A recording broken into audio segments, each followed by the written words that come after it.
Do you like visiting natural places?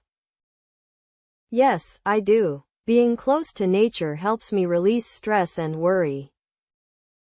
What's the most impressive natural scenery you've ever seen?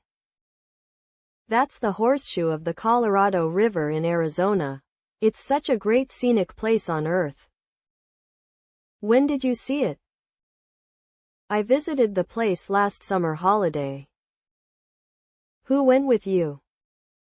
I went there with my family.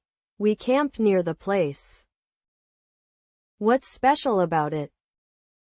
I'm fond of the great nature there. It's a horseshoe-shaped meander of Colorado River. How has it changed recently? It doesn't change much actually. What's the next natural scenery you would like to visit? My next destination would be the Maroon Bells in Colorado. I fell in love with mountain ranges and yellow flowers there. What can people get from visiting natural places? People will get closer to Mother Nature. Children have more motivation to discover the world around them. What are some famous natural attractions in your country? There are many such as Death Valley, Niagara Falls, the Redwoods, and the Grand Canyon, to name a few.